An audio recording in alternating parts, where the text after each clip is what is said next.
partners, law enforcement, to better crack down on these crimes. People that engage in this behavior are pretty smart.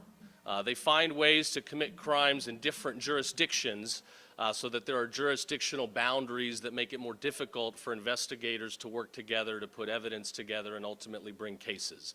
We're going to use our authority in the Office of Statewide Prosecution to bridge the gap. We've got the ability to work jurisdictional by jurisdictional basis, working together with the Retail Federation and investigators. We're going to cut red tape, streamline the process, and make it a lot easier to secure long-term convictions. So I stand by our law enforcement. Again, we're blessed to have the best law enforcement in the country. We're going to crack down on retail theft. We're not going to do the plexiglass. We're going to put bad guys away and send a message loud and clear, not in Florida. So with that, I'll turn it over to our statewide prosecutor, Brad McVeigh.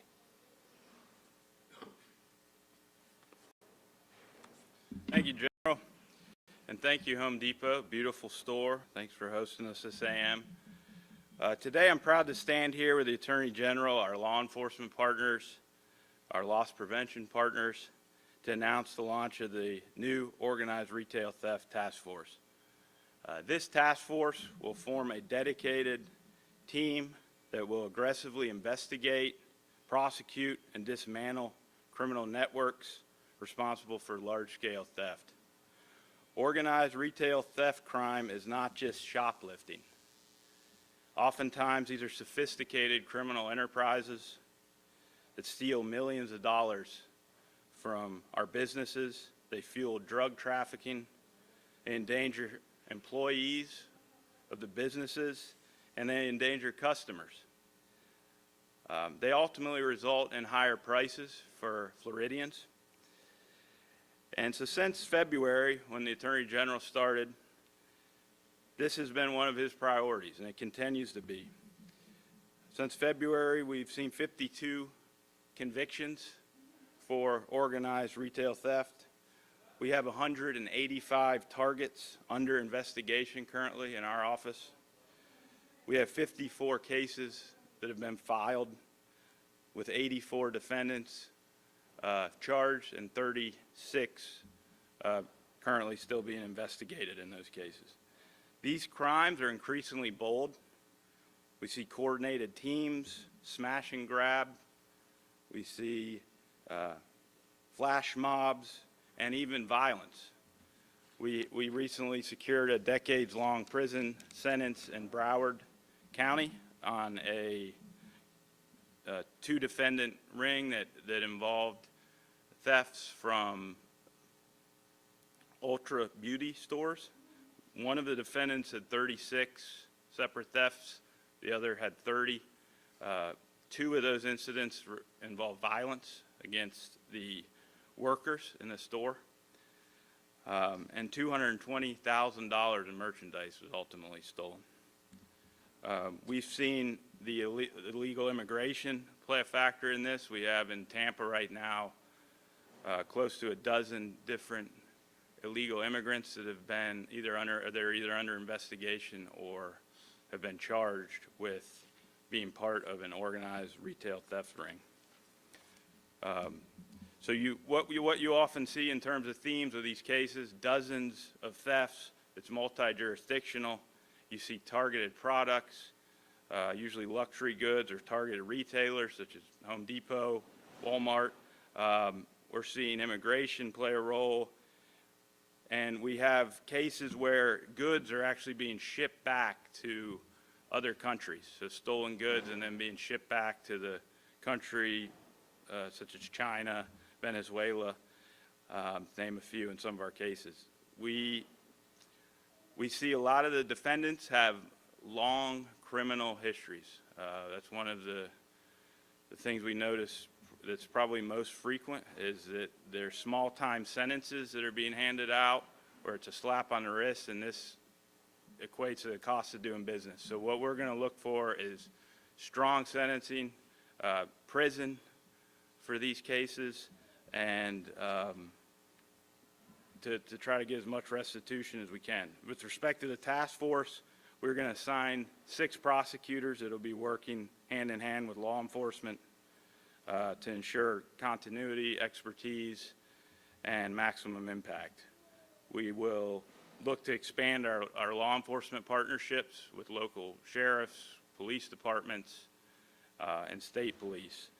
And we're going to focus on the worst offenders. We're going to look for long-term prison sentences and make sure that we dismantle the organizations at the head. Thank you again to the Attorney General and to our partners in law enforcement and retail for being part of this today. I think this sends a clear message to thieves in Florida that organized retail theft will not be tolerated. Thank you. Yeah, I think he raises a good point. These are not victimless crimes. It's easy to think of retail theft in that way, but no, you suffer. You suffer at the checkout line. Prices go up when companies have to make up for the loss of stolen goods, when they have to make up for the added expense, more resources that have to go towards security and investigations. So you suffer, and that's why we've got to hold these bad guys accountable. Nobody does that better than Sheriff Waters.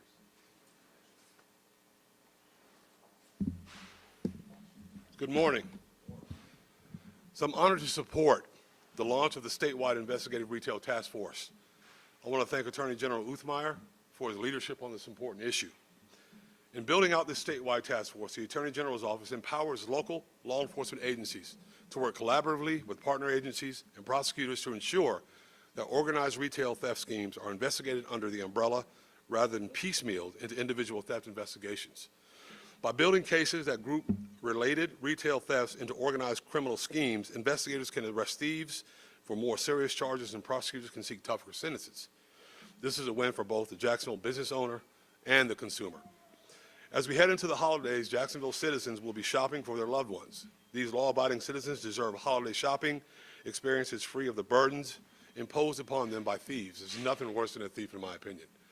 We don't want all consumer goods in locked boxes and on store shelves, which has become a reality in some American cities, but not in Jacksonville, Florida, and not in Florida statewide. Here in Jacksonville, the rule of law, not the criminals, dictate the consumer and business owner experience. The Jacksonville Sheriff's Office has its own dedicated retail theft task force, and our investigators will continue to put full effort and resources into ensuring that thieves will be held accountable for their crimes. Jacksonville is a law and order town, and we will not allow thieves to short our businesses and render the holiday shopping experience one controlled by the criminal element rather than the law-abiding consumer. The launch of this task force, which we are excited about joining, reinforces that Florida stands tall as a law and order state. This state and our leadership prioritize protecting law-abiding citizens and promoting a fertile business culture. Organized retail thieves should take their scheme to another state because this is not the state nor the city to do this stuff in. Our leadership, our law enforcement agencies, and our prosecutors stand together to ensure that they receive the highest possible sanctions available under the law.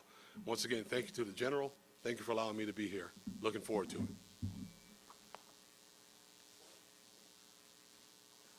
All right, and Chief Assistant Statewide Prosecutor Jonathan Bridges.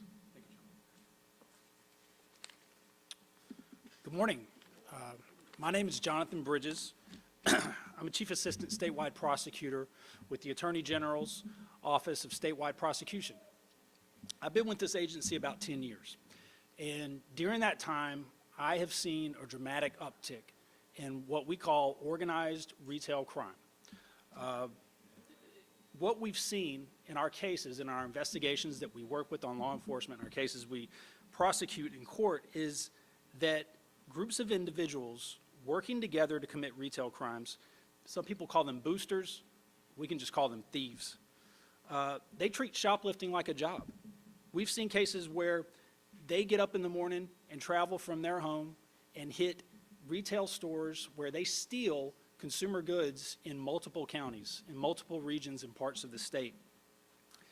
And instead of making an honest living so they can go purchase goods like the rest of us, they walk out with shopping carts full of stolen merchandise. They're the reason why you might go into a store and see items like deodorant or mouthwash being kept under lock and key. And for years, these thieves believed that they could escape serious criminal penalties by traveling to those different parts of the state, different counties and jurisdictions, hoping that they would only receive a slap on the wrist from each county, from each jurisdiction. They became more brazen. We've seen cases where repeat offenders walk in and out of retail stores stealing at will, like they own the place. We've seen cases where they become violent when retail employees try to stop them or try to restrain them. But the people spoke and the legislature listened. Florida Statute 812-015 is the organized retail theft statute. It provides retailers, law enforcement, and prosecutors with a powerful tool in the fight against these thieves. What before might have resulted in a slap in the wrist is now an offense that's punishable by significant prison time. Thanks to folks like Attorney General Uthmeier, Sheriff Waters, and Retail Federation President Scott Shalley, leading from the front, we're setting the standard for a robust, aggressive law enforcement response to the threat posed by organized retail crime. The Attorney General's office has designated specific assistant statewide prosecutors throughout the state to handle these prosecutions, to handle large-scale organized retail crime cases, and our results speak for themselves. You've already heard a little bit about that this morning. Business owners and their employees have the right to feel safe and secure when they go to work every day, especially as we enter the holiday season and the busiest retail time of the year. That's why we'll continue coordinating our efforts with our retailers, with the Florida Retailers Federation, with local law enforcement, and with our state attorney partners to make sure that we bring charges that stick and cases that carry serious criminal penalties and serious prison time. Communication is key in this fight, and the members of this task force are extremely skilled at sharing information and acting on it in real time. Thank you to Attorney General Uthmeier, to Sheriff Waters, and to Scott Shalley for being here today. And thank you to our retail loss prevention officers. You guys are out there pulling long hours, doing the tough work of identifying these criminals and presenting your findings to law enforcement. We appreciate you. We appreciate your hard work and dedication, and we look forward to our continued partnership. Florida is open for business, and we plan to keep it that way. Thank you. All right, Scott. Well, let me a little bit of good news. We live in the state of Florida, and while we do have a problem, we don't have a problem like a lot of states do, and we don't have that problem because of leaders like the Attorney General, the Sheriff, the loss prevention professionals that work in this industry, and the proactive approach that we've taken with the support of the governor and the Florida legislature to give prosecutors the tools that they need to crack down on this problem. Now, having said that, there is a troubling trend out there. We're seeing, there's a lot of debates about retail crime statistics. There's no debate that this has gotten more brazen and more violent, as the previous speakers have spoken to. Our retailers are very much committed to engaging in this fight. No retailer out there wants to lock up a product. We want the shopping experience to be friendly, enjoyable, and safe. But we need help. And we've gotten that help in Florida, and the sign today is that we're even getting more help. And we're very, very grateful for that. Our retailers are spending millions in terms of trying to protect their associates and protect the consumer, and we look forward to this partnership and can't thank these folks enough, so thank you. All right, last but not least, Michael Treboni from Home Depot. Home Depot's been a great partner.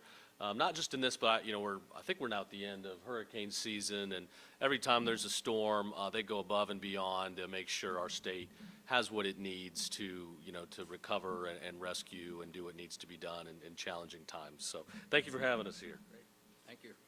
Good morning. First of all, I'm very blessed and grateful to represent over 500,000 aprons that are here today in support of the message that we're speaking of today. Organized retail theft has caused not only things to happen to our top line, but also the safety of our customers and our associates. We're not only combating that, and we want to combat that, but we have to think, what can we do when it threatens the safety of our associates What can we do when it threatens the safety of our customers? I have spent over 30 years serving this noble profession. I started as a struggling college student. I had to work 3 jobs in retail. I'm proud of retail, and I'm proud of Home Depot. In the last 10 years, I've seen what organized theft does. This is a professional outfit, and they can cause harm and safety to our associates. My job is to protect them and to protect our customers. I could not be more proud to stand next to an attorney general and a sheriff that I have known personally and professionally, and to see what they have done. I've researched. By the way, my friend here to the next to me introduced himself as, "Hi, I'm James. I'm from the Deep South." That means he's a good man, all right? So thank you so much for doing that. And the JSO has protected us greatly and has made us very proud to be here in Oakleaf. I do want to say dismantling retail crime and holding offenders accountable is critical to everyone's safety. We're proud to be a part of the solution, and just as you look around and see all of these aprons, we stand together not only in the greatest state, but also with the greatest Attorney General. Thank you for letting us share. Thank you. Well, as we're going into the holiday season, I know people are going to be taking some time off and doing a little more shopping. Rest assured, law enforcement never takes a day off. So we will be there. We will keep our state safe, strong, free, and most importantly, open for business for our families to make sure everybody has a good time. So with that, I guess we can sign our agreement here. Again, we're committed to more resources, removing red tape, streamlining process, ensuring that our investigators and prosecutors can help jurisdiction by jurisdiction to work together and get bad guys locked up for a long time.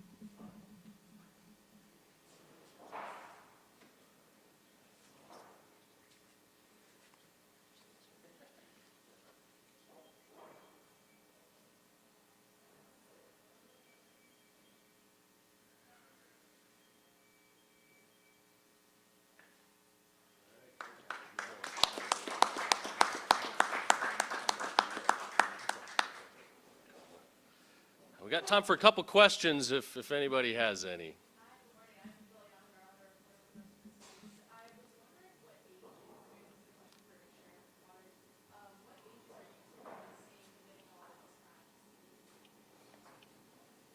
I can tell you typically when it comes to these step rings, they're adults.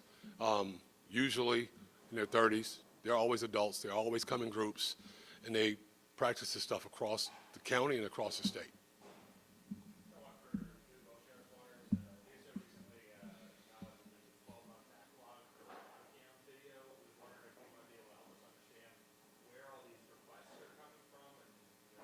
Yeah, we'll talk about that after this. I'll talk to you on the sidebar. This is about retail theft.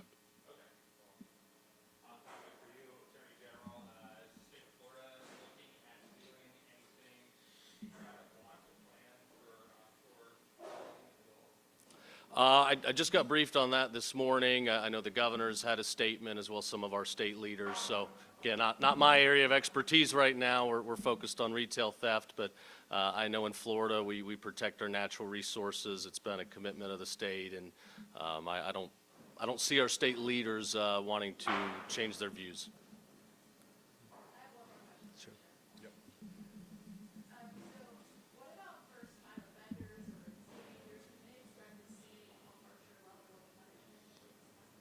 I believe so, and that's an answer for the general, Attorney General, but I believe so. That would be my hope.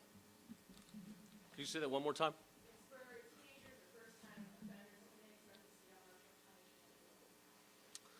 Absolutely. I mean, I'm a big believer in prosecuting to the fullest. I think where we've seen lenient sentences, light bail terms in other states, it's ended in disaster. The situation on the train in North Carolina, that individual had been released 14 different times. Polk County, we did a big child predator sting back a couple months ago and had over 250 arrests, but the combined prior offenses was over 700. So it just shows when people are let out, they reoffend. So we're going to lock people up for a long time. I think it sends a good message to everybody else out there. Don't do it. So thank you, everybody.